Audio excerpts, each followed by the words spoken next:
주의 집에서의 하루가 다른 곳의 첫날보다 좋으니 주 사랑 안에 머물며 사랑 노래합니다. 할렐루야.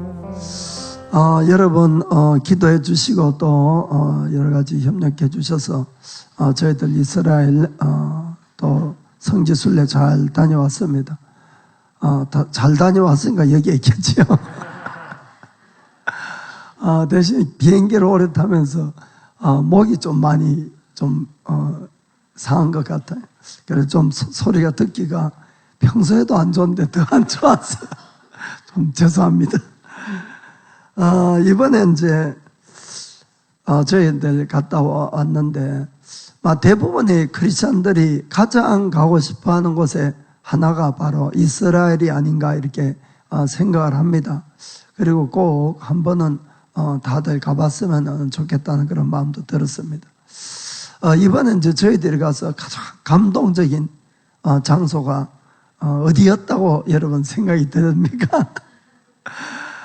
예수님이 십자가 지기 전에 골고다 언덕에 가서 이제 기도를 하셨는데 거기도 물론 가봤죠. 그래서 예수님이 여기에서 기도하셨다는 그 바위도 있었습니다. 그래서 거기서 정말 얼마나 힘드셨으면은 피가 이 땀방울이 떨어지는 것처럼 떨어질 정도로 열심히 이렇게 기도하셨지요. 또 그것도 가보고 또 예수님이 골고다 언덕을 올라가시는데 십자가를 지고 그 좁은 길을 이렇게 굽이굽이 이렇게 올라갑니다. 근데 이제 사실은 그 길도 이렇게 걸어가 봤어요. 그리고 또 실제로 예수님이 십자가에 못 박히시고 또 시체가 내려오시고 또 무덤에 들어간 그것도 이제 가봤습니다. 그래서 가기 전에는 제 머릿속에 상상하면서 그런데 곳에 가면은 너무 감격해가지고 아마 기절하면 어떡하지? 솔직히 그렇게 생각을 했었어요. 생각했는데 막상 가서 여기가 거기입니다 하는데 사실 아무 감동이 없는 거예요. 너무너무 제 자신한테 놀랐어요. 그렇다고 이거는 어디까지 저의 개인적인 이 감각이기 때문에 절대 오해하지 마시기 바랍니다. 성지순례 안 가도 된다 그런 뜻이 아니고 가기 전에는 너무너무 감격을 하고 갔는데 막상 가니까 이 감동이 안 오는 거예요.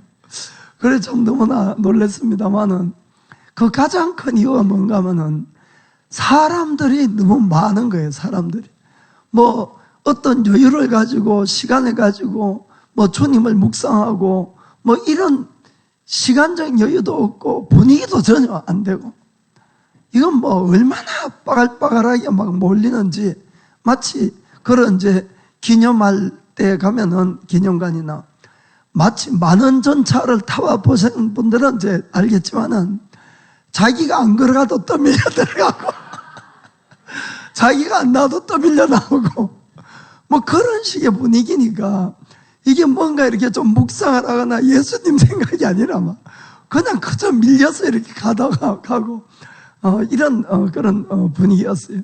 그러다 보니까 이 감동이라는 것이 일어날 수가 없었죠. 이 이스라엘은 일본의 16분의 1 정도밖에 안 됩니다. 그렇게 작은 나라에 그런데도 1년에 이 관광객이 600만 명 정도가 옵니다, 지금. 그러니까 이게 가는 데마다 사람만 이렇게 버글버글한 그런, 거라고 이렇게, 볼 수가 있습니다. 그런데 예수님이 십자가를 지고 가신 그 길을, 골고다 언덕 가는 그 길을 라틴 말로 적어 왔어요. 비아 돌로로사라고 한답니다. 외우지 못하겠고. 그 고난의 길 이런 뜻인데, 그건 이제 고난의 길인데, 그곳은 이제 아랍 사람들이 사는 지역이에요. 가는데. 그런데 그 좁은 길에 지금은 양쪽에 아랍 사람들의 상점만 쫙 들어서 가지고 여러 가지 물건을 이제 팔고 시끄럽고 이러기 때문에 그 길을 걸어가면서 고난의 고자도 생각이 안 나는 거예요. 그러니까 이 감상이 안 되는 겁니다, 도대체. 그러고는 이제 그 지역을 이제, 그래, 한번 좀 볼까요? 분위기만 잠깐. 이렇게,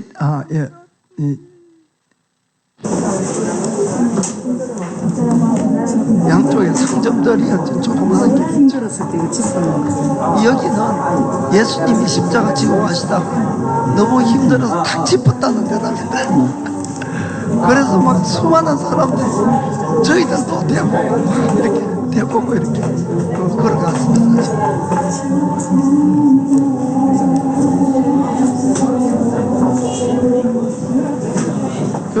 요 좁은 길에 이 양쪽에서 상점들이 꽉 들어쳐가지고 여기는 좀 한가한.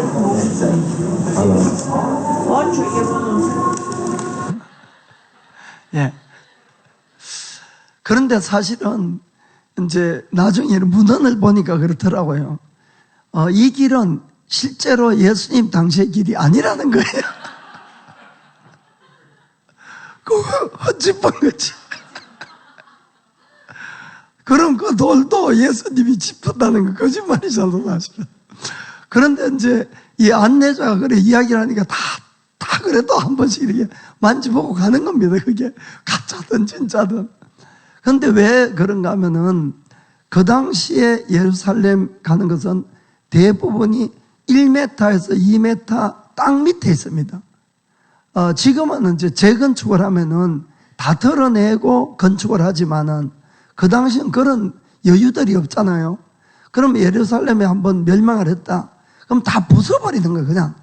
완전히 부숴버리고 그 위에다가 집들을 짓기 때문에 땅이 점점 이렇게 높아져 가는 거예요. 그래서 옛날에 유적들은 다 어디에 있습니까? 땅 밑에 다 있는 거예요. 땅 위에 있으면 다 없어지겠죠. 그 땅 밑에 다 있어서. 그 실제로는 여기보다 1m에서 2m 밑에라 그러니까 그 돌은 사실은 진짜는 아닐 확률이 더 많다는 겁니다.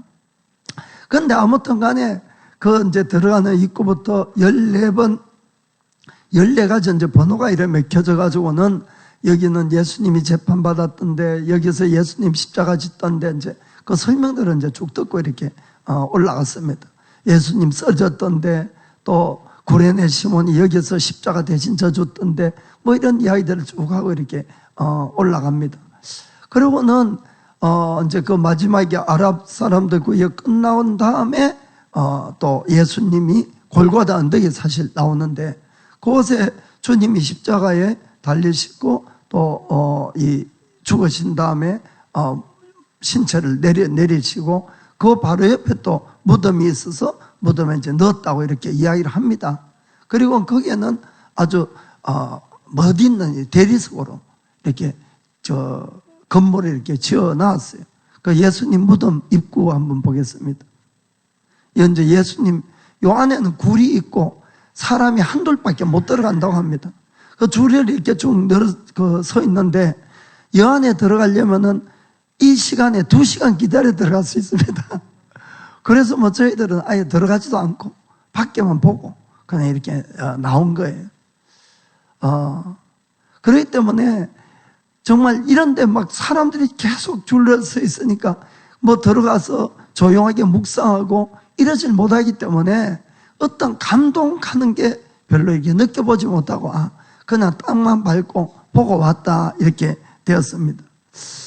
그래서 이번에 가장 이스라엘 가서 감동을 받은 것들은 이런 유적들을 보고 감동을 받은 것은 사실 거의 없습니다. 없고 오히려 가서 직접 유대인의 이 고난의 역사를 보고 또 그런 것들을 통해서 하나님의 구원의 계획을 더 자세하게 명백하게 알게 된 데 훨씬 많은 감동이 있었습니다. 그리고 이제 저희들이 이번에 그 이스라엘 성지 순례 간 거는 일반 여행사나 이런 데서 소개하는 성지 순례하고는 달리 3년 전에 그 김종철 감독이 오셨잖아요. 그 감독께서 이 주최하는 이제 그런 성지 순례였어요. 그래서 그곳에는 그냥 성지 순례만 하는 게 아니고 이 기도원, 그곳에 있는 이제 기도원도, 유대인들의 기도원도 가보고 또 박물관도 가보고 또 그리고 유대인들하고 직접 예배도 같이 드리는 그런 프로그램들이 그 안에 이제 같이 있었습니다. 그런데 그 시간들이 사실 너무나 좋았어요. 실제로는. 그래서 잠깐 간단하게 이제 그런 설명들을 오늘 좀 해보겠습니다. 둘째 날 아침 일찍 이제 가본 데가 어딘가 하면은, 유대인 대학살 기념관인 홀로코스트 박물관이에요.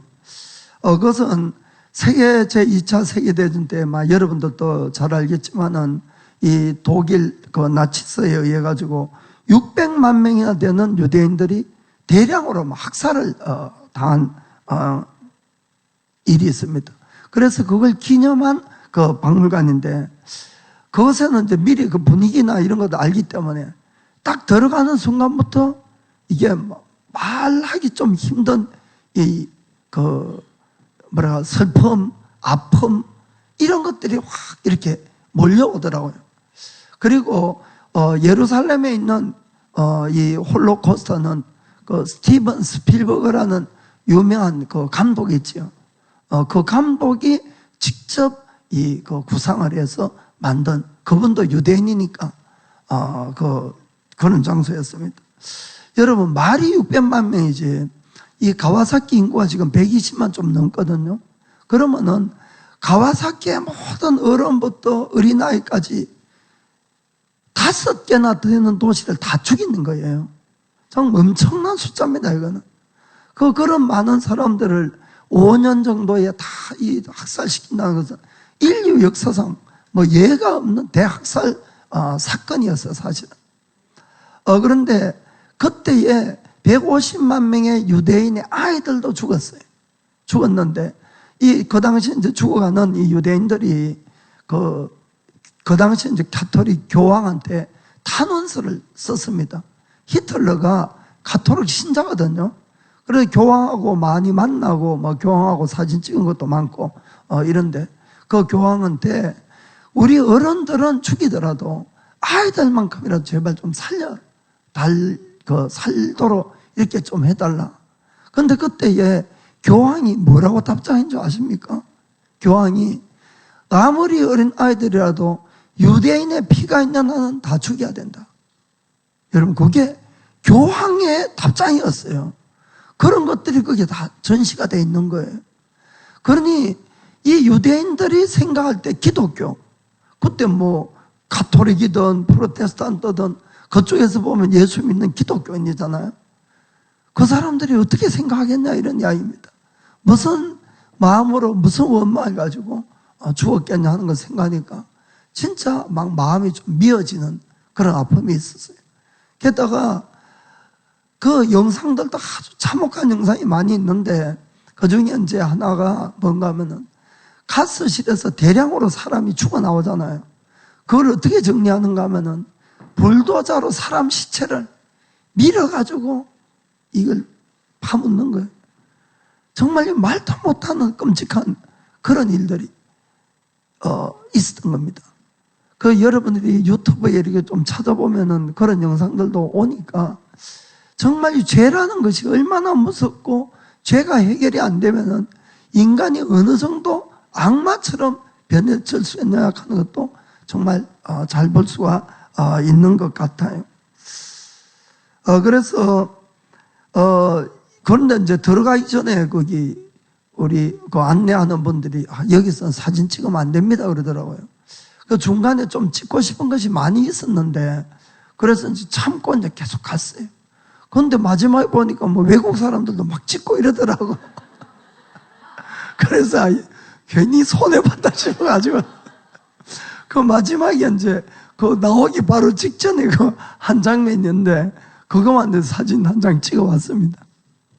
이거는 이런 영상 가끔 나올 때가 있는데, 그 위에 천장이 둥그렇게 이렇게 돼가지고 그게 수많은 사진이 이제 붙어 있는데, 이분들이 그때 다 학살당한 사람들 사진이 쭉 붙어 있어요. 물론 다는 아니겠지만은 그렇게 붙어 있고, 천장으로는. 그리고 밑에 큰 웅덩이를 하나 이렇게 또 파서 만들어 놨더라고요. 그래, 이게 뭐냐 그러니까 저 밑에 이제 물이 담겨 있어요. 이게 뭔가 하면은 600만 명의 유대인들의 눈물이라는 거예요. 그래서 참 이해가 가더라고요, 이해가. 정말 이런 일은 두 번 다시 있어서는 안 되겠다 싶은 그런 마음이 너무 들었습니다. 그래, 유대인들은 실제로 역사상을 보면은 가는 곳마다 박해를 받고 가는 곳마다 학살을 당하고 이게 계속해서 몇 천 년을 이렇게 흘러왔습니다. 그 왜 이런 일이 있었는가 하는 것은 나중에 좀 뭉텅거려서 말씀을 드리겠습니다. 그리고 그 다음에 이제 그날 갖는 박물관이 이 유대인의 구원을 위해서 일하고 있는 프렌즈 오브 시온이라는 그런 박물관이었어요. 여기에는 유대인의 구원을 위해서 일한 유대인이 아닌 크리스찬들의 활동들을 쭉 이렇게 기록해 놓은 또 그런 박물관이 있더라고요. 처음 듣는 분들은 조금 의아해 하실지 모르지만은 대부분의 유대인들은 여러분 예수님을 믿지 않습니다. 안 믿을 뿐만 아니고 예수님이나 크리스찬에 대해서 아주 정오심을 갖고 있어요. 아주 큰 적대감을 갖고 있어요. 그 이유는 뭔가 하면은 이 기독교가 이 로마의 특별히 이제 국교가 되고 난 다음에 그 이후에 1700년 동안 오늘날까지 유대인들의 이 박해하고 유대인들을 죽여왔던 그 배경에는 대부분이 기독교가 있는 거예요. 기독교가. 이거 참 우리가 이런 사실을 사실 똑바로 알아야 됩니다. 물론 그 주체는 지금의 이 개신교보다는 가톨릭의 대부분 가톨릭의 이 주체가 되어 왔지만은 실제로 이건 사실입니다. 우리가 구원받은 것은 예수님 때문에 우리가 이제 구원을 받았고 예수님 때문에 이 구원받아서 주님을 찬양하고 감사하고 있는데 우리가 한번 잘 생각해 보면은 이 구원이 어디서 왔느냐 하면은 유대인을 통해서 인류에게 구원이 온 거예요. 그렇죠? 예수님도 유대인이었어요. 그리고 예수님의 12제자도 유대인이었어요. 그렇죠? 그리고 1세기 때의 초대교회 대부분의 성도는 전부 유대인이었습니다. 그 유대인들이 수없이 많은 박해와 고난을 받으면서도 복음을 지키고 복음을 그 다음 세대로 전달해 온 겁니다. 그러다가 승리한 거예요, 드디어. 어떻게? 이 로마가 기독교를 인정하지 않으면 안 될 지경에 이르렀던 겁니다. 이 기독교인 숫자가 많아져가지고. 그게 이제 313년. 그리고 380년도에 이 기독교가 로마의 국교까지 돼버린 거예요. 그러자 폭발적으로 이방인들의 구원이 일어나기 시작합니다. 이방인들의. 그러면 숫자적으로 유대인은 아주 적은 숫자가 돼버렸죠. 그런데 박해가 없는 속에 구원은 엉터리 신자도 수없이 들어오는 겁니다. 박해가 있으면 진짜 믿는 사람은 진짜지요. 그런데 박해가 없는 상태에서 수없이 많은 사람이 구원을 받으면서 마귀의 거짓말이 들어오기 시작하는 거예요, 교회 안에. 무슨 거짓말인가 하면은 유대인은 구세주 예수를 죽인 악마의 자식들이다. 이거예요. 그래서 그들은 얼마 죽여야 된다는 거예요. 악마의 자식이 이 세상에 존재해서 안 된다. 이게 바로 기독교에 알게 모르게 쭉 뿌리로서 흘러온 아주 마귀의 거짓말이라는 겁니다. 그 사실은 이 기독교, 특별히 가톨릭 안에는 이게 너무너무 강하게 이렇게 흘러내려 온 겁니다. 그래서 가는 데마다 유대인이 박해받고 살해되고 이런 데 전부 그 당시에 교회가 다 앞장서가지고 그런 일을 한 겁니다. 이 이슬람교가 이제 7세기 때 생기고 그리고는 그 이후에 예루살렘을 이슬람이 점령을 해버렸어요. 그러자 10세기 때에 유럽에서 십자군 가는 걸 결성을 해서 이 하나님의 성전을 빼앗아야 된다 하고는 그때 이제 십자군들이 이스라엘을 가가지고는 이걸 탈환을 했습니다. 예루살렘. 그때 유대인들은 이미 그 땅이 그 사람들의 땅이 아니에요. 이 아랍 사람들이 꽉 차 있고 유대인은 남아있는 유대인들은 소수로 남아있을 뿐이었어요. 거기에는. 그런데 예루살렘을 탈환한 이 십자군들이 유대인들을 구해준 것이 아니고 어떻게 한 줄 압니까? 유대인들을 그들이 회당에 다 가다 놓고 밖에 못 나오도록 밖에 문을 다 못 지르라고는 거기에다가 불을 질러버린 거예요. 다 죽인 거예요. 그리고는 십자군들이 삥 돌아서서 하나님을 찬양한 겁니다. 거기에서. 자기들은 마귀의 자식들을 죽이고 있다는 거예요. 이런 엉터리가 실제로 기독교에서 일어났던 겁니다. 역사적으로. 그러니까 유대인의 입장에서는 기독교는 자기들을 위하는 것이 아니라 늘 자기들을 죽여온 거예요. 박해하고. 이게 유대인들이 또 기독교에 대한 이 감정이라는 겁니다. 이것이 가톨릭에서 쭉 넘어왔는데, 그러면 이제 그리고는 종교개혁이 일어났습니다. 1517년에. 그러면 개신교, 우리는 이제 개신교라 그러잖아요. 프로테스탄트. 이 교회에서는 그러면은 그런 사상을 가진 사람이 없냐 하면은 있다는 겁니다. 그런 목사님.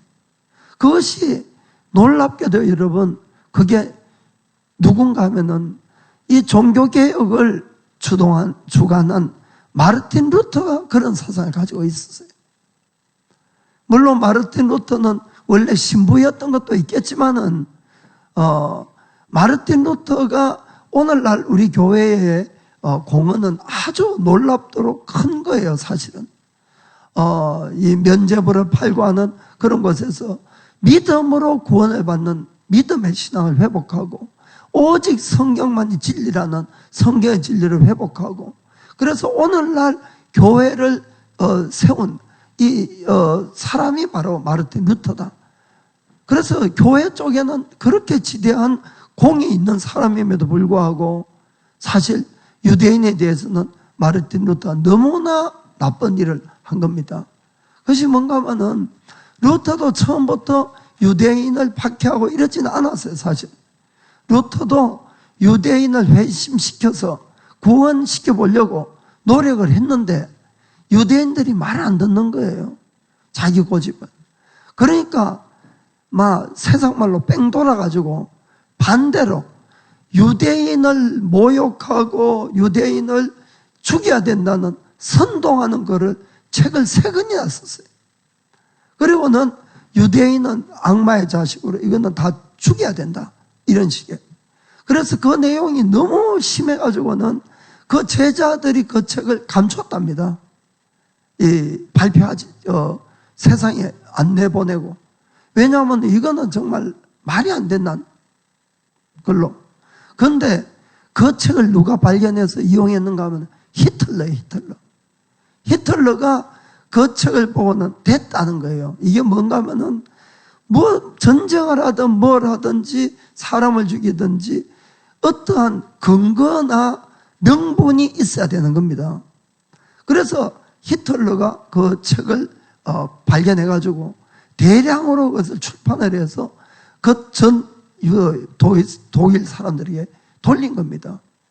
히틀러가 아무리 독재자라고 해도 자기가 유대인이 밉다고 해서 혼자 그렇게 죽일 수는 없는 거예요. 국민들이 동조를 안 하면 오히려 더 큰일이 나거든요.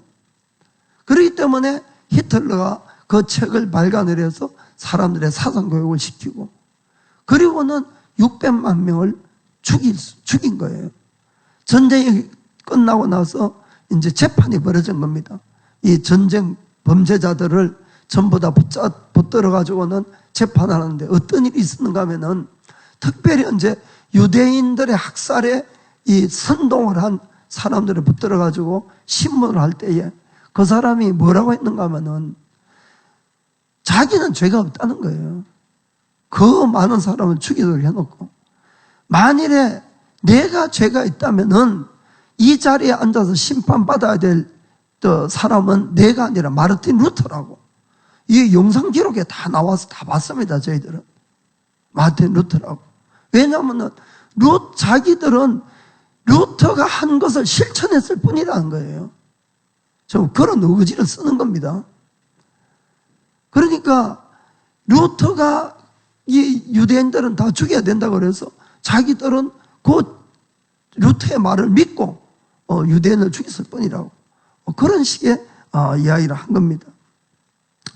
그렇기 때문에 그런 아주 혹독한 이 박해의 역사 속에서 그것도 기독교인들에게 이 유대인들이 지내왔기 때문에 예수님을 뭐 안 믿는 건 당연하고 예수님이나 크리스찬에 대해서 아주 심한 적대감을 가지고 있다는 것을 우리가 잘 깨닫고 알아야 됩니다. 그래서 안 믿는 유대인을 만났다고 반갑다고 막 인사하는 건 좋겠지만은 뭐 그 자리에서 막 예수님 이야기하고 예수님 막 전하려고 이러시면 안 되는 거예요. 그러면은 아예 마음문을 딱 닫아버리고 전혀 믿지도 않으니까 정말 그분들을 전도하려면은 정말 사랑으로 계속 대해서 신뢰관계를 쌓고 정말 그리고는 이 하나하나 예수님에 대해서 다시 이렇게 복음을 하나 처음부터 이렇게 잘 전해야 되는 겁니다. 그래서 이제 프렌즈 오브 자이온이라는 이 박물관에는 크리스찬들도 유대인의 구원을 위해서 이렇게 생명 걸고 일한 사람들이 있습니다 하는 것들을 그걸 이제 보여주는 곳이 바로 이 박물관이었어요. 그래서 그 중에는 일본 사람도 있습니다. 일본 사람 중에 이제 이 스기하라 지훈해라는 분이 있는데 이분은 러시아에 영사로 있었어요. 그런데 이분은 유대인들이 이제 독일에 러시아에 있는 유대인들도 생명의 이제 위협을 느끼고 그들이 도망가지 않으면 다 죽게 될 그런 입장에서 일본을 통해서 이제 미국이나 이렇게 도망갈 수 있도록 일본을 어쨌든 거쳐서 가기 위해서는 일본에 비자가 필요한 거예요. 비자. 그런데 이것은 이제 비자를 내달라 그러니까 이 지원회상이 이제 정부에다가 유대인들이 이런 요청이 왔는데 이걸 어떻게 해야 됩니까? 하니까 일본 정부에서 내주지 말아라 했는 거예요. 내주지 말아라 했는데 이분이 5,000명 이상의 사람들에게 비자를 다 내준 거예요. 참 이거는 놀라운 일입니다. 이거는 있을 수 없는 일이에요. 어떤 면에서는. 그런데 이분이 크리스찬이었어요. 그 와세대 대학을 나오셔가지고 19살 때 세례받고 교회 다니고 그리고는 비자 내주기 전날 저녁에 가족들에게 한 말이 내가 만일에 유대인들에게 비자를 내주지 않으면은 이거는 하나님의 명령을 내가 어기는 거라고. 그러니까 나라의 명령보다도 생명을 살리기 위해서 나라의 명령을 어긴 겁니다. 그거는 본인의 생명이 달려있는 거예요, 사실은. 그래서 그 지원회상 그때 나오는데 진짜 감동스럽더라고요. 그래서 혹시 가볼 수 있으면 한번 가보시기 바랍니다. 간판만 찍어왔어요, 간판. 그래, 시온의 친구들 이런 뜻입니다. 그 박물관입니다. 그 다음에는 예루살렘에 가서 24시간 기도하는 유대인들의 기도집이 있었어요. 믿는 유대인들을 메시아닉 주라고 이렇게 이야기를 합니다. 그런데 이제 그분들이 운영하는 이 기도처가 예루살렘 안에 8군데 있어요. 8군데. 그 중에 하나가 예루살렘 프레이아 타워 가는 곳이 있는데, 그건 이제 기도의 집을 방문했는데, 그곳에 이제 티크바라는 이 유대인 여성의 이 간증을 들었습니다. 이분은 뭐 정통적인 유대인이었어요. 정통적. 그런데 이분이 어떻게 구원받은 줄 아십니까, 여러분? 여러분들은 마태복음 1장을 읽을 때마다 어떤 기분이 듭니까? 아브라함이 이삭을 낳고, 이삭이 야곱을 낳고, 야곱이 유다를 낳고, 이런 것들. 그런데 놀랍게도 이 티크바가 1장을 읽으면서 구원받은 거예요. 참, 이거 정말 성경이 놀라운 거예요, 이거는. 우리는 1장을 읽을 때마다 이방인은 잠만 자는데, 그걸 읽고 유대인은 구원받는 거예요. 이게 왜 그런가 하면은 이유가 있더라고요. 유대인은 예수님이 유대인인지도 몰라요. 아예 예수에 대해서는 막 이야기를 듣지도 못하고 아예 예수 기독교인은 완전히 원수인 거예요, 원수.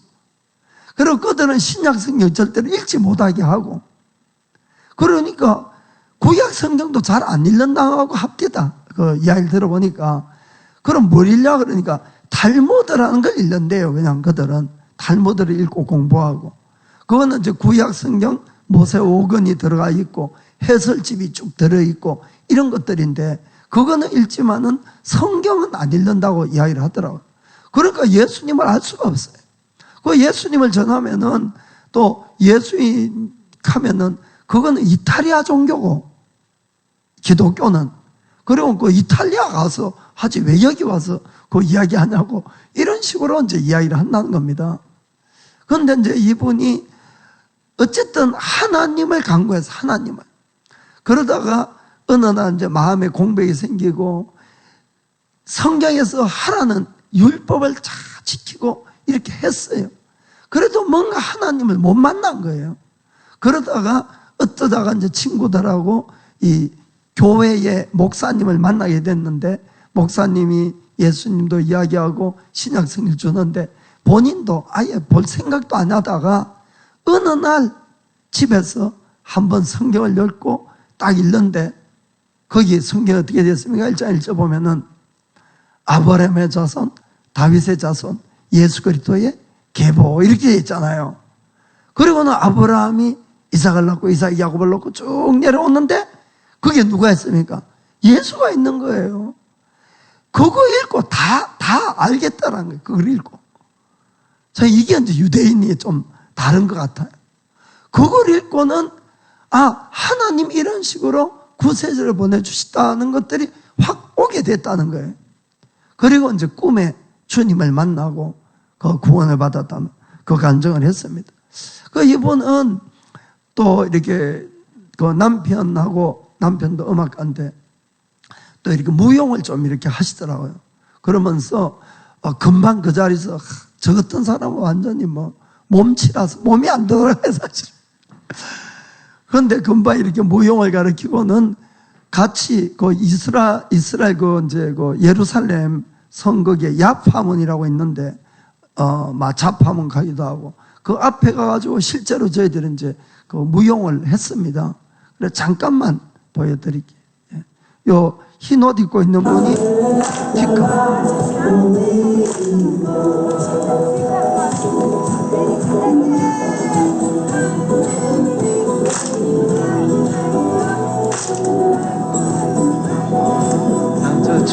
이렇게 하고 있으니까 주위 사람들이 막 이렇게 몰려와가지고 같이 춤추고 막 이렇게 했습니다. 그리고 이제 토요일 날은 예루살렘에서 남쪽으로 한 1시간 반 정도 이제 버스로 가가지고 그 아라드 국립공원이라는 휴게소에서 메시아닉 주들하고 같이 모여서 예배를 드렸습니다. 왜 휴게소에서 예배를 드릴까? 여러분. 원래 이제 그분들은 그 근방 그래도 상당히 많이 떨어져 있지만은 살고 있는 유대인 크리스천들이었어요. 원래는 그 리다 집에서 몰래 숨어서 예배를 드리다가 주위에 있는 사람들이 발각이 돼버린 거예요. 그날부터 막 난리가 났는 거예요. 집안에 돌 던지고 욕설하고 비난하고 마지막에는 불까지 질려가지고 도저히 거기서 이제 예배를 드릴 수가 없어가지고는 이분들이 그 다음에 간 곳이 진짜 아라노에 가가지고 거기에서 이제 의자 놓고 같이 예배를 드리는데 그 뜨거운 태양하고 거기 또 바람이 부니까 되게 많이 불더라고. 그러니까 예배를 제대로 드릴 수가 없는데 그래도 1년 동안을 박해를 받아가면서 거기서 예배를 드리다가 이제 다른 장소를 찾기 시작하다가 이 아라드 이제 국립공원인데 그때 이제 토요일은 유대인들 안식일이잖아, 안식일. 안식일이니까 그것은 이제 멀리 아주 떨어진 이 국립공원이에요. 그러니까 유대인들이 그까지 안 오는 거예요, 안식일에는. 그 이번에 가서 놀란 것은 진짜 유대인들은 안식일을 지킨다는 걸 알았어요. 그건 무슨 말인가 하면은 엘리베이터 타도 보탄도 안 눌립니다, 이 사람들. 일한다고. 전기 스위치도 안 올리는 거예요. 뭐 밥솥 이런 거 스위치 안 하는 거예요. 그래서 이 안식일에는 호텔 엘리베이터가 이제 큰 데야 이제 여러 개 있겠지만은 하나밖에 없으면은 어쨌든 안식일 엘리베이터가 있어야 별도로. 그거는 스위치 한 층마다 서는 거예요. 한 층마다 서서 한 3분에서 5분 있다가 올라가고 또 문 열려가지고 3분, 5분 있다 올라가. 그러면은 10층까지 가려면은 30분 걸리니까. 아무리 빨라도. 야, 그래서 이 사람은 막 지독하구나 싶었어요. 그런데 거기에 그 선교사가 한번 이야기를 하는데 가끔 자기 집을 두드리는 유대인들이 있대요. 안식일 날. 그래, 나가보면은 이제 뻔하대요. 도와달라고. 그럼 뭘 도와드릴까 하면은, 집에 저 스위치를 올려야 될 일이 있는데, 우리 집에 들어와서 스위치 좀 올려달라고. 그 정도로. 그러고는, 자관 진짜, 그렇게. 이제 그러고 나면은 이제 또 선물로 여러 가지 해주고, 이렇게 해서 그 선교사님이 그 안식일만 되면 유대인 안 오나 하시고, 선물 받으려고 막 기다린다는 그런 농담도 했습니다. 그럼 아무튼 간에, 그렇기 때문에 이분들이 그 국립교원에서 예배를 드려도 멀기 때문에 그까지는 박해하러 안 오는 거예요. 안식일 날. 자기들도 안식일 지켜야 되니까. 그래서 거기서 예배를 드리는데 참 묘한 감정이 들더라고요. 예수님이 이스라엘 땅에서 나시고 그것도 인류의 구세주로 나셨는데 같은 민족 안에 있으면서 그 구세주를 마음 놓고 찬양도 못하고 예배도 못 드리는 것이 지금 이스라엘 땅인 겁니다. 참 이게 너무 마음이 아픈 거예요, 사실은. 그래서 그 흐름한 휴게소에서, 공은 그냥 휴게소예요. 그 안에서 언제 같이 예배 드리고 이렇게 또 했습니다. 그런데 거기서도 보안상 사진을 좀 안 찍었으면 좋겠다 그러더라고요. 얼굴이 혹시나 이렇게 알려지고 하면 좀 곤란해지니까. 그래서 사진을 안 찍고 끝나고 나서 이제 개인적으로 옆에 있던 분들하고 좀 이야기하고 같이 사진 찍고 이렇게 했었는데, 이 이스라엘도 빈부차가 아주 심한데 왜 그런가 하면은 지금도 외국에 있는 유대인들이 많이 들어와요. 그래서 말이 잘 안 통하고 문화가 다르고 학력이 다르고 이러다 보니까 이 빈부의 격차 아주 많습니다. 특별히 우리가 이제 그날 갔던 아라드에서 같이 그 예배 드린 분들은 막 옷을 보더라도 가난하고 힘들구나 하는 걸 느껴질 정도로 그런데 근데 그곳은 촌이기도 하고 좀 그렇더라고요. 그래서 그분들 위해서 좀 막 기도 좀 해주시고 그 안에 있는, 그러니까 이스라엘 안에 있는 믿는 유대인들, 그리고 또 교회에서 혹시 헌금이 좀 거치면은 일정 금액이 되면 좀 보내주고 이렇게 할 그런 예정입니다. 그래서 사진 좀 잠깐 보겠습니다. 이 옆에 분은 영어를 전혀 또 못하세요. 물론 조금 이렇게 하시지만은 이분은 이 스페인계 또 유대인이시더라고요. 그 다음에 이분은 영어는 좀 이렇게 하시는데, 그래서 이 휴게소입니다. 휴게소에서 그렇게 예배를 드렸습니다. 자, 그 다음에는 이제 저희들이 그 토요일 날 남쪽으로 1시간 반 갔잖아요. 근데 북쪽으로 그날 또 올라가지고 사해를 거쳐서 어디야, 이 갈릴리까지 가야 되는데 이 사해 이제 윗부분에 이제 여리고 지내서 바로 길갈이 있는데, 길갈 갔을 때 이미 해는 넘어갔어. 캄캄한데 그곳에도 1시간 반 정도 이제 또 올라가야 됨에도 불구하고 이건 예정에도 없었는데 그곳에 한국인 선교사들 기도하는 집이 있다는 거예요. 그곳에서 연락이 여러 번 온 것 같아요. 김종철 감독님에게 와가지고는 꼭 지나갈 때 한번 들려달라고, 한번 들려달라고.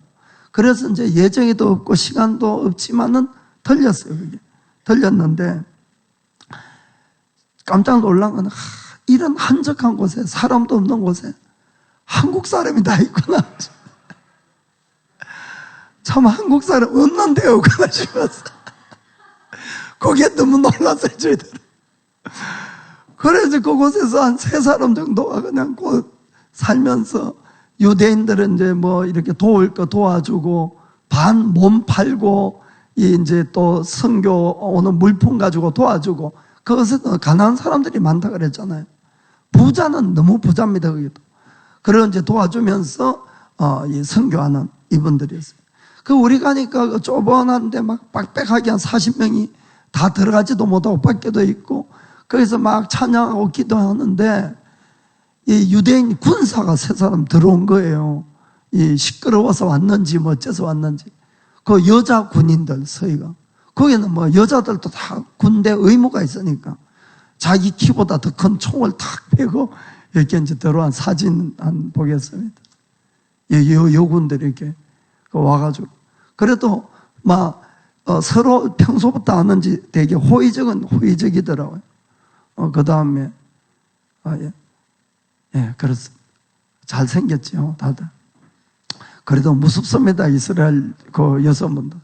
공항 같은데 검색하고 하면은 막 그냥 정말 아주 겁나게 합니다. 예. 그 다음에 그래서 이제 와서 이분들 이제 조용한데 갑자기 시끄러우니까 이제 온 것 같아요, 이 사람들이. 무슨 일이 일어났는가 싶어서.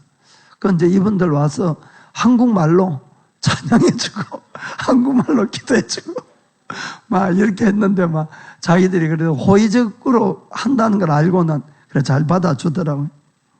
그리고 이제 갈릴리 이제 배 탄 이야기 잠깐 하겠습니다. 그 갈릴리는 원래 호수잖아요, 호수. 근데 그 사람들은 바다라고 이렇게 이야기를 합니다. 갈릴리 바다. 근데 바다라고 할 만큼 대단히 큰 호수더라고요. 넓고 크고 물결도 되게 이렇게 치고 그리고는 바람도 좀 불고. 그런데 이제 배 타기 전에 김종철 김 감독님이 이런 이야기를 하더라고요. 다들 이제 한국서나 외국서 오면은 배 타고 바로 막 찬양하고 춤추고 이러는데 우리 그러지 말고 한 10분 정도라도 조용하게 묵상 좀 하자고 그 이야기를 하더라고요. 그러면서 본인이 늘 이 갈릴리 오면은 이 묵상을 하는데 이 순간이 정말 자기는 참 행복하다 그러면서 마치 주님의 품 안에 안기는 것 같은 그런 마음이 든다고 그러면서 항상 막 바삐 이렇게 돌았으니까 그래서 배 타고는 그래서 저희들이 조용하게 각자 아무 대화도 안 하고 밖에 이제 바다만 이렇게 보면서 서로 이렇게 묵상을 하고 있는데 여기저기서 흐느끼는 소리가 들리더라고요. 그 역시 이제 조용하게 묵상을 하니까 주님 생각이 나는 것 같아요. 다들 주님 생각, 뭐 제자들 생각 여러 가지 이렇게 하면서 뭐 물론 저희 부부도 눈물을 흘리죠. 눈물이 그냥 나더라고요. 그 어떤 면에서는 어떤 유적지를 돌아보는 것보다도 이스라엘 가서 이 시간이 제일 주님의 호흡을 이렇게 느꼈던 그런 좀 시간 같더라고요. 처음부터 또 춤추고 막 찬양했으면은 좀 안 그랬을 수도 있을 것 같아요. 그래서 이제 그 시간이 이제 끝나고 나니까 이제 막 또 좀 경쾌한 음악을 틀고 그리고 같이 찬양하고 이렇게 했습니다. 사진 잠깐 보겠습니다. 이렇게 묵상을 하고 눈물을 흘렸습니다. 그리고는 이 이스라엘 사람들 사진은 됐습니다. 그 이스라엘 사람들은 아주 장사 수단이 너무 좋더라고요. 항상 여러분 뭐 한 개에 얼마인데 두 개는 좀 깎아주고 또 두 개 사면 세 개는 더 네 개 사면 더 깎아주고 뭐 이런 거 있잖아요. 이게 전부 유대인들 장사술이라 그러더라고요. 그래가지고 우리가 이제 조금 있다가 같이 찬양하고 춤추고 이러니까 거기에 이제 그 유대인 조수가 한 명 있다가 갑자기 자기도 뛰어들어가지고 막 흥을 돋구는 거예요. 막 그냥 막 제일 열심히 막 찬양하고 춤추고. 그러니까 다들 막 더 신났지요. 그럼 막 그랬는데 도착하기 10분 전쯤부터 딱 상품을 가리면서 같이 춤췄으니까 사라는 거예요. 그래가 또 안 살 수도 없고 다들 막 그런 도 있었습니다. 그 마지막 날은 우리가 텔아비브에 있는 두기트라는 이 기도의 집에 또 이제 갔습니다. 그곳에는 아비 미즈라키인가나 아비 미즈라키라는 유대인 목사님이 계시는데 그 목사님하고 가족들이 이제 완전 다들 헌신해가지고 하는 그런 교회입니다. 그런데 이 아비 목사님은 진짜로 아비가는 뜻이 본인이 그러다 아브라함의 약자래요. 아비. 애칭이라면. 그 목사님은 진짜 기도의 사람이고 이 하나님의 사람인 것 같았어요. 들어가서 그냥 이제 앉으면 어디라도 뭐 기도의 집에 간단하게 기도하잖아요, 사실은. 기도하는데 진짜로 저희들이 울 생각은 소통만전도 안 했는데 갑자기 눈물이 팍 쏟아지는데 막 눈물이 그치질 않는 거예요. 진짜로. 사실은 저도 그렇고 사모도 그렇고 이스라엘 가서 제일 많이 운 데가 바로 여기였어요, 사실은. 그 기도의 집에. 그리고 막 진짜 눈물이 막 왜 그래 나는지 그때 이제 주님의 이게 성경 말씀이 생각나더라고요. 요한복음 4장에 보면은 사마리아 여인하고 예수님이 서로 대화하는 이 장면이 나오거든요. 그때에 사마리아 여인이 예수님이 하나님의 선지자라는 것을 이제 알게 돼서 그러니까 질문을 합니다. 이런 질문을 20절에 우리 조상들은 이 산에서 예배하였는데 당신들의 말은 예배할 곳이 예루살렘에 있다 하더이다. 그 사마리아 여인이니까 이제 북쪽 사람이에요. 그죠? 북쪽에. 그런데, 당신 유대인들은 예루살렘에서만 예배를 드려야지 된다. 이렇게 이야기하는데 이게 어떤 게 맞습니까? 그걸 물어본 겁니다. 그러니까 이 예수님 뭐라고 대답합니까? 예수께서 가라사대 여자여 내 말을 믿어라. 이 산에서도 말고 예루살렘에서도 말고 너희가 아버지께 예배할 때가 이르리라. 이 산도 아니고 예루살렘도 아니라는 거예요. 그거 어디입니까? 자, 22절에 너희가 알지 못하는 것을 예배하고 우리는 아는 것을 예배하노니 이는 구원이 유대인에게서 남이니라. 이 말이 참 중요합니다, 여러분. 구원이 유대인에게서 난다. 이걸 좀 마음에 새겨두세요. 자, 그럼 어떻게 예배하느냐? 23절에 아버지께 참으로 예배하는 자들은 신령과 진정으로 예배할 때가 오나니 곧 이때라. 아버지께서는 이렇게 자기에게 예배하는 자들을 찾으시느니라. 하나님은 영이시니 예배하는 자가 신령과 진정으로 예배할지니라. 아멘. 하나님을 어떻게 만난다고요? 어떻게 예배합니까? 신령과 진정으로 예배할 때 하나님을 만나는 거예요. 장소가 아니라는 겁니다. 무슨 뜻인가 아시겠죠? 그러니까 내가 어떤 장소를 통해서 어떤 매체를 통해서 하나님을 만나려고 그러면 만날 수가 없는 거예요, 오히려. 그러나 내가 언제 어디에 있다 할지라도 신령과 진정으로 주님을 찾으면은 어디서라도 주님을 만나고 주님을께 예배드릴 수가 있는 거예요. 아멘. 정말 이 말이 맞는 겁니다. 그래서 저희들이 그 유적지가 많은 예루살렘에서는 아무 눈물이 없었어요, 사실은. 어떤 감동이 안 전해오더라고요. 그런데 이 텔아비브는 이 이스라엘 땅이 완전 소돔과 고모라가 텔아비브입니다. 가장 범죄가 심한 곳에 텔아비브인데 그곳에 갔는데 왜 눈물이 그렇게 터지는지 몰랐다는 겁니다. 왜냐하면은 텔아비브 안에 그 기도처, 그 텔아비브에 범죄가 많고 해도 딱 한 군데밖에 없는 거예요. 유대인들이 하는 이 기도처가. 그런데 그곳에 그 아비 목사님이 얼마나 눈물을 뿌리면서 기도했는지 그곳에 주님이 계시던 거예요. 그러니까 앉자마자 막 눈물이 그렇게 터져 나왔다는 것을 느꼈습니다. 이 텔아비브는 이 이스라엘의 모든 행정, 군사, 금융, 산업의 중심지입니다. 그리고 공항도 해외와 연결된 데는 여기밖에 없는 거예요. 공항이 아마 그 하나밖에 없는 것 같은데. 그러니까 완전 이스라엘의 관문도시이기 때문에 그리고 각 나라의 대사관도 대부분 전부 여기 다 있습니다. 그래서 텔아비브 인구는 50만밖에 안 되지만은 그 주변에 있는 모든 이 도시들이 이 텔아비브를 중심으로 사는데 그거를 이제 도시권 인구라고 하는데 그 인구가 400만 명이랍니다. 그러면 이스라엘 지금 전 인구의 반이 텔아비브를 중심으로 먹고 살고 있다, 그 뜻이에요. 그러니까 텔아비브는 너무나 돈이 풍성한 곳이에요. 돈이 흘러넘쳐나오고. 근데 문제는 이번에도 가서 그 이야기를 하는데, 이 텔아비브에 돈이 너무 많이 들어오니까 동성애자가 그렇게 많다는 거예요. 돈 많은 거하고 동성애자하고 왜 관련이 있는지 전 잘 이해가 안 됩니다만은, 아무튼 간에 뭐 그곳에 돈이 집중적으로 몰리는데, 이 세계 3대 동성애 이 도시가 있어요.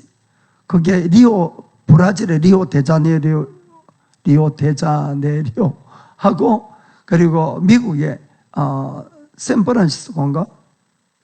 샌프란시스코하고, 그리고 이 이스라엘의 텔아비브인 거예요. 그리고는 매년 몇십만 명의 이 동성애자들이 이곳에 모여가지고 파레이드를 하는 곳이 이스라엘입니다.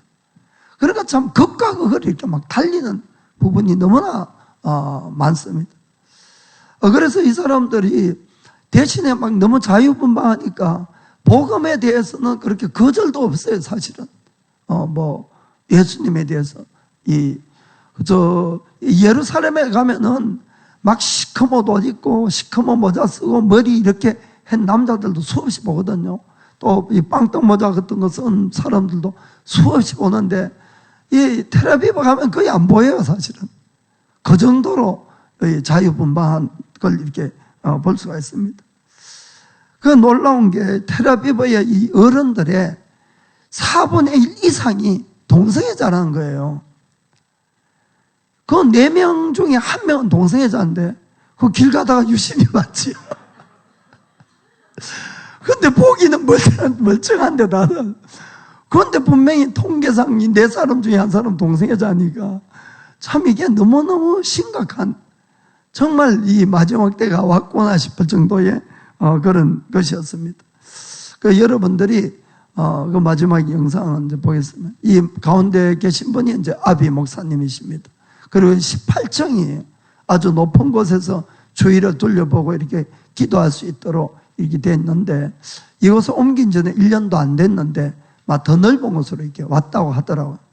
그래서 집세도 한 60만 원 정도 매달, 상당히 많이 이제 들지만은 아무튼 기도를 해 주시길 바랍니다.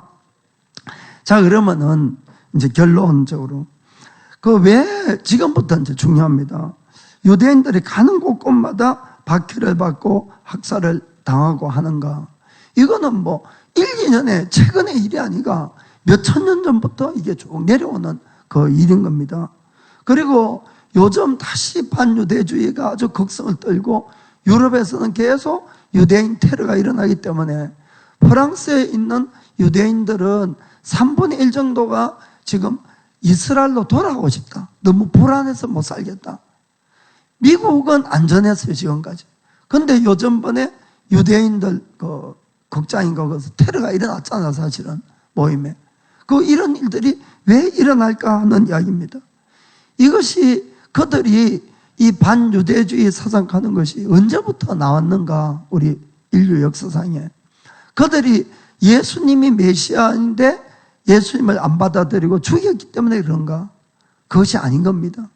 훨씬 이전에 실제로 이 반유대주의 가는 것은 에덴 동산부터 있었다는 사실을 여러분들이 꼭 아셔야 돼요. 이건 너무 중요한 사실입니다, 사실은. 우리가 인간의 불행은 아는 것처럼 아담과 하와의 죄 때문에 들어왔어요. 그렇죠? 그래서 모든 사람이 죄인이 되고, 그리고는 아무도 영생을 얻을 수가 없는 그런 처지가 되어버렸어요. 그러나 하나님이 우리 인간을 사랑하셔서 우리를 구원하기 위해서 인류가 죄를 짓자마자 구원의 계획을 딱 발표를 합니다. 구원의 계획을. 그것이 뭔가 하면은 여자의 후손이에요. 자, 창세기 3장 15절 보겠습니다. 자, 죄를 딱 짓고 나서 내가 가는 건 하나님이고 너는 마귀입니다. 사탄. 마귀로 여자와 원수가 되게 하고 너의 후손, 마귀의 후손과 여자의 후손과 원수가 되게 하리니, 여자의 후손 갈 때 후손은 단수입니다. 그러니까 한 사람을 이야기하는 거예요. 그 여자의 후손이 너의 머리를 상하게 할 것이고 너는 그의 발꿈치를 상하게 할 것이니라. 이렇게 선포를 한 겁니다. 이 마귀한테 직접 이야기했거든요. 그러면은 이 땅에서 마귀를 멸하는 자가 누가 됩니까? 여자의 후손인 거예요. 여자의 후손. 그럼 마귀는 여자의 후손을 경계하면 되는 거예요. 마귀가 인간을 속이고 죄를 짓게 한 목적은 이 땅에서 영원히 마귀가 왕이 되어서 모든 인간을 노예 삼아서 영원히 자기가 다스리는 것. 이게 마귀의 목적이에요. 그런데 하나님이 죄를 그들이 짓자마자 여자의 후손을 보내서 마귀를 멸하도록 하겠다는 겁니다. 그 여자의 후손이 누군가고 이제 마귀가 기다렸겠지요. 그때는 몰랐으니까. 근데 나중에 알게 된 거예요. 그게 누군가 하면 유대인이란 거예요. 유대인. 그래서 왜 알았냐? 성경에 보면은 하나님이 아브라함을 택하고 야곱을 택하고 이삭을 택해서 그들을 축복을 합니다. 모든 민족이 너희를 통해서 복을 받을 것이라는 거예요. 그러자 마귀는 이 여자의 후손이 유대인에게서 나겠다는 것을 알았던 겁니다. 그래서 어떻게 해서라도 유대인을 다 죽이면 어떻게 됩니까? 여자의 후손이 태어날까요? 안 태어날까요? 못 태어나는 거예요. 그러면 마귀는 영원히 하나님의 말씀이 안 이루어지니까 영원히 이 땅에서 지배할 수가 있는 그 권세를 가질 수가 있다는 겁니다. 그래서 마귀는 역사적으로 끊임없이 유대인을 완전히 전멸시키려는 책략을 계속 베풀어 왔던 거예요. 그 첫 번째가 뭔가 하면은 출애굽기 1장에 나오는 이 유대인들이 이 애굽 땅에서 노예가 되어 있었을 때 이 애굽 왕 파로를 통해서 어떤 일을 합니까? 모든 태어나는 남자아이를 다 죽이는 거예요. 이거 알지요, 여러분? 안 읽어보셨어요? 가만히 계시니까 제가 설교하기가 힘들잖아요. 그러니까 우리가 다 아는 것처럼 모든 유대인을 완전히 죽여버리는 작전을 첫 번째 하는 겁니다. 그런데 하나님은 모세를 보내서 유대인들을 구출하지요. 그래서 이제 실패했어요. 그건 이제 마귀가 또 노리고 있습니다. 그 두 번째 또 기회가 온 거예요. 그것이 언젠가 하면은 유대인들이 바벨론에게 멸망하고 그 다음에 포로로 앞에 갔던 사람들이 있었는데 그 이후에 페르시아가 들어섰어요. 그렇죠? 그때 하만이라는 자가 나타나서 유대인들을 다 죽이는 권세를 받습니다. 안 읽어봤어요? 에스더스에 나오잖아요. 에스더스에. 그래서 유대인들을 다 죽이면은 또 여자의 후손이 안 나타나는 겁니다. 그런데 그때에 에스더 왕비가 활약을 해서 그래서 또 살게 됐잖아요. 유대인들이. 그러다 이제 세월이 지나서 실제로 이 여자의 후손이 나온 거예요. 유대인의 왕으로. 그 동방박사들이 와서 이야기를 했잖아요. 그러자 마귀는 헤롯 왕을 통해서 어떻게 합니까? 태어난 여자의 후손을 죽이려고 책략을 한 것이 뭡니까? 베들레헴에 2살 밑에 모든 그 일대의 아이들을 다 죽여버리는 겁니다. 여러분, 마귀는 끊임없이 뭘 봐야 합니까? 여자의 후손이 나타나는 것을 방해하고 죽이는 것이 우리 인류에게 있어서는 구원에 달려있는 문제였다는 겁니다. 그 여자의 후손이 이 땅에 태어나지 않으면 인류에 어떠한 구원도 있을 수가 없는 거예요. 마귀를 멸할 수가 없기 때문에. 이해가 되십니까? 그래서 성경에 나타나 있는 그런 역사들이 그냥 우연히 일어난 것이 아니고 뒤에는 그 마귀의 모든 배경이 다 있어서 그 일이 일어난 거예요. 그런데 이제 그때 천사의 도움으로 애굽에 피신해 있다가 돌아왔어요. 그 예수님이 어느 날부터 활약을 시작을 하니까 마귀가 대제사장을 비롯해서 그 당시 종교가들, 로마 총독을 또 유혹해가지고 결국 예수님을 죽이는데 성공을 한 겁니다. 마귀가 3일 제일 기뻤을 것 같아. 3일 동안. 여자 이제 후손인 예수님을 죽이고 난 다음에 마귀는 이제는 영원히 이 인간을 내가 지배하고 다스릴 수 있다고 이렇게 안심하고 있었는데 3일 뒤에 예수님이 부활하셨네. 그때 제일 놀랐을 건데. 그리고는 예수님이 성천하시면서 제자들에게 약속을 하는 겁니다. 내가 다시 오리라. 예수님이 다시 오게 되면 마귀는 아는 거예요. 자기의 운명이 어떻게 될지. 어떻게 됩니까? 큰 쇠사슬에 묶여가지고 무저갱에 던져버려지죠. 어떻게 합니까?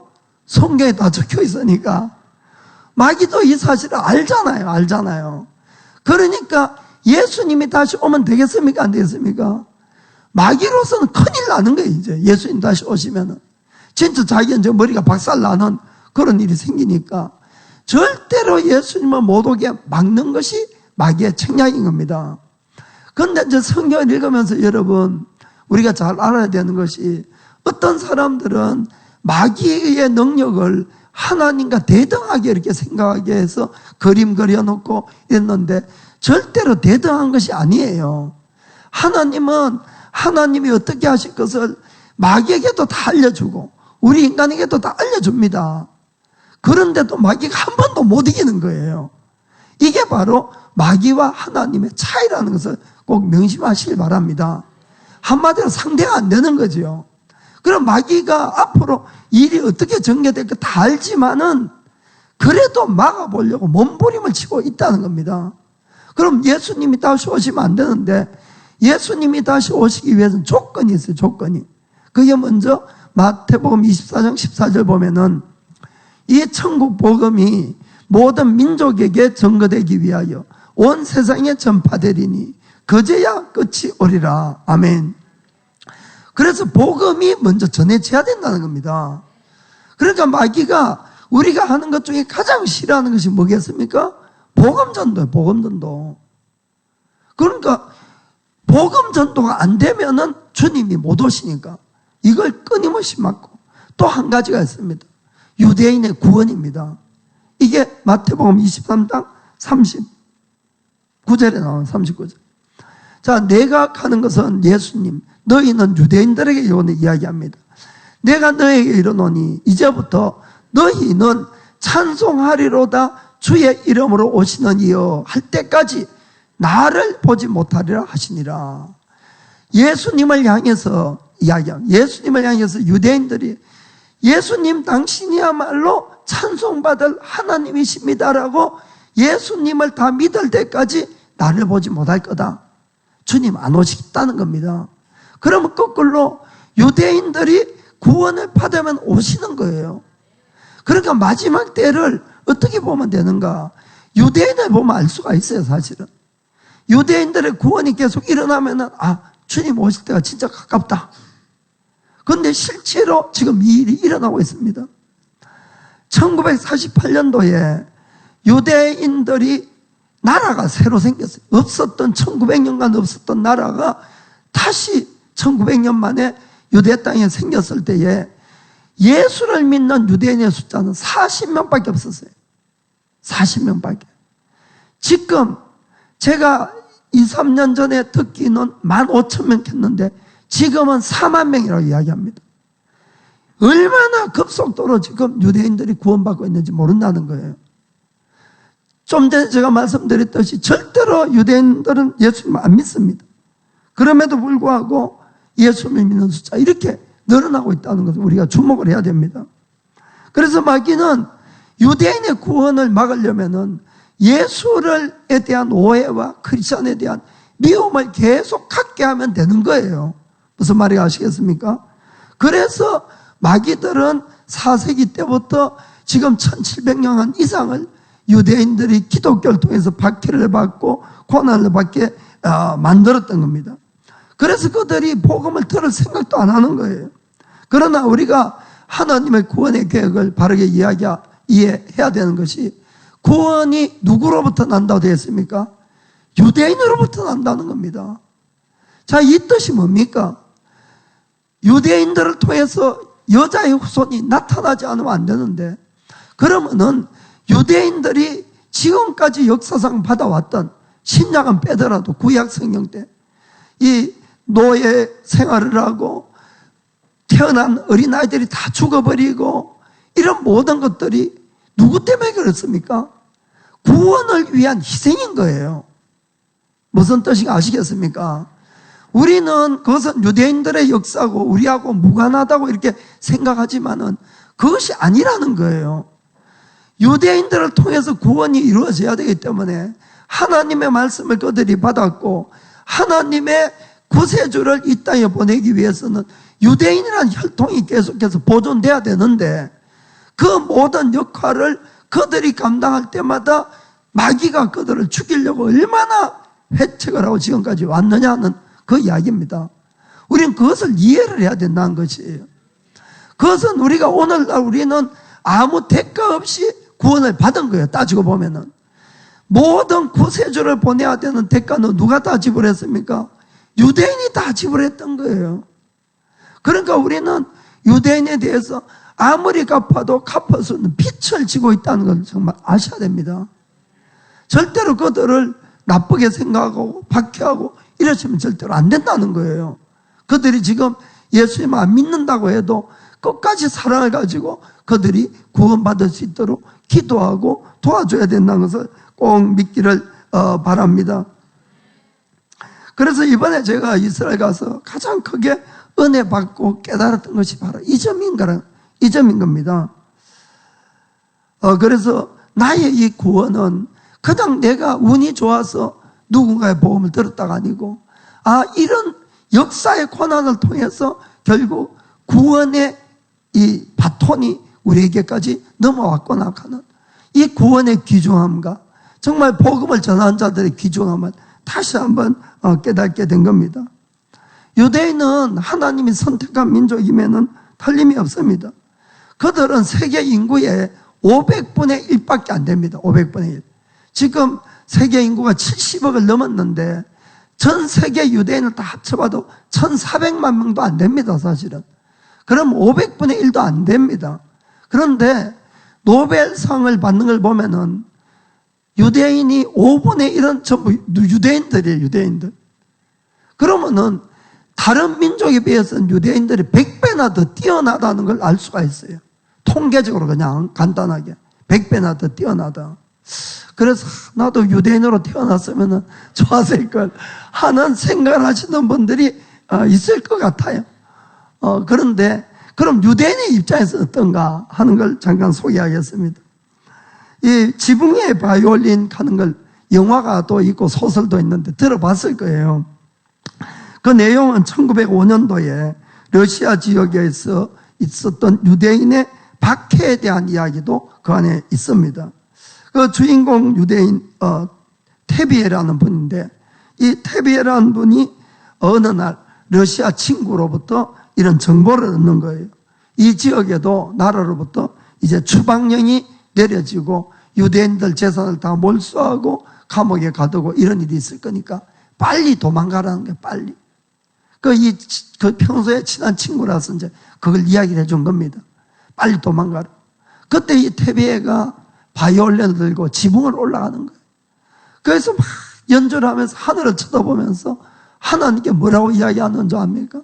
하나님, 다음번에는 다른 민족을 선택해 주세요. 저는 그 말이 얼마나 가슴이 찡한지 모르겠어요. 얼마나 박해를 받아온 그들이 그 한마디에 다 포함이 되어 있다는 겁니다. 그런데 이것이 우리 기독교인들에게는 구원의 바톤을 넘기기 위한 일이었다는 것을 꼭 명심하기를 주님을 축복합니다. 그래서 오늘 감사절이지만은 유대인들에게 대해서 감사하는 정말 그런 마음을 갖게 되기를 주님으로 부탁드립니다. 자, 마지막 성경 한 구절 읽고 마쳤습니다. 시편 122의 6절 7절입니다. 예루살렘을 위하여 평안을 구하라. 예루살렘을 사랑하는 자는 형통하리로다. 너의 성 안에는 평강이 있고 너의 궁중에는 형통이 있을지어다. 아멘.